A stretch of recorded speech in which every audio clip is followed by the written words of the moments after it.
Ok les gars, aujourd'hui nouvelle vidéo. Alors je viens de recevoir du coup un nouvel amortisseur du coup de MRT Pro.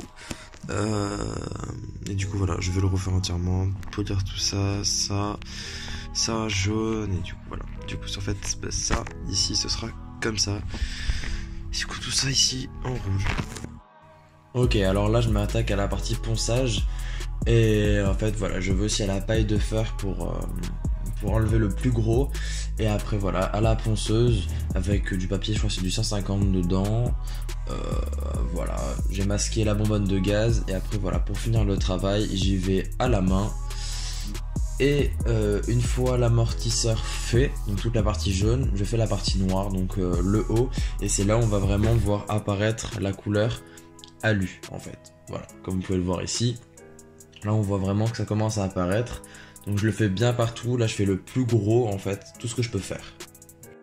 Ok les gars, du coup on a poncé toute cette partie là, masqué ici, on a commencé à polir là avec du 120 je crois, et là du coup je suis avec du 400.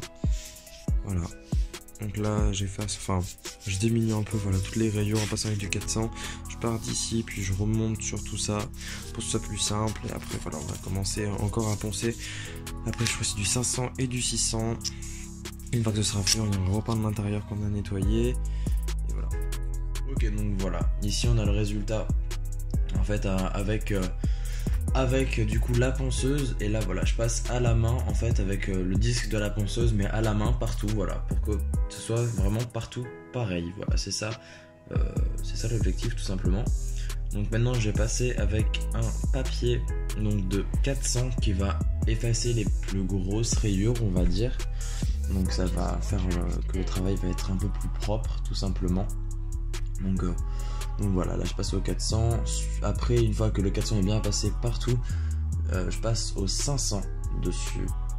Donc en fait on y va du plus gros grain au plus petit. Enfin, je sais pas si vous comprenez exactement ce que je dis, mais voilà. Et après voilà, je passe au 1000.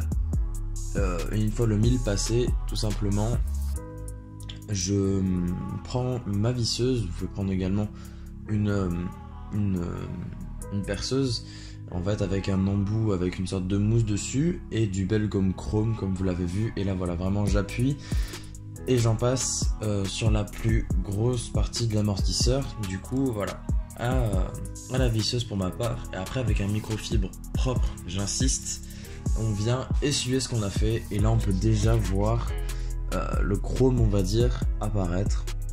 Donc voilà, faut vraiment frotter très fort pour bien tout enlever, et après du coup ça se passe bien. Donc quand vous avez tout fait, le plus gros à la visseuse ou à la perceuse, moi je vous conseille de le faire en fait tout simplement à la main. Et à la main il va vraiment falloir y aller. Donc vous voyez, vous mettez une noisette dessus. Bon là j'en ai mis vraiment beaucoup, j'en ai trop mis pour le coup, mais voilà. Et là vous voyez, du coup faut vraiment être énergique et en passer le plus possible partout. Donc là en fait je l'ai fait de l'autre côté du microfibre. Donc c'était vraiment voilà, pour l'étaler partout, surtout sur cette partie là, parce qu'avec la bonbonne c'est un peu plus compliqué, et on peut la faire qu'à la main. Donc là voilà le résultat après belle gomme, donc ça rend vraiment bien. Du coup une fois que tout ça a été fait, on a pas l'amortisseur pour commencer en noir, mais juste pour peindre l'intérieur tout simplement. Donc au début du coup on était sur du noir satiné, donc qui était notre première couche en fait, notre couche de base. Je crois qu'on en a fait 4. Du coup après avoir poncé 4 couches de noir satiné, et après voilà le noir métallisé que vous voyez ici, mais qui ne rend pas forcément très bien, parce que on n'avait pas de la bonne lumière, mais voilà, vous le verrez en tout cas bien mieux après. Et voilà, ça c'est du coup du noir métallisé Motype. Si je vous retrouve la référence, j'essaie de vous la mettre en description.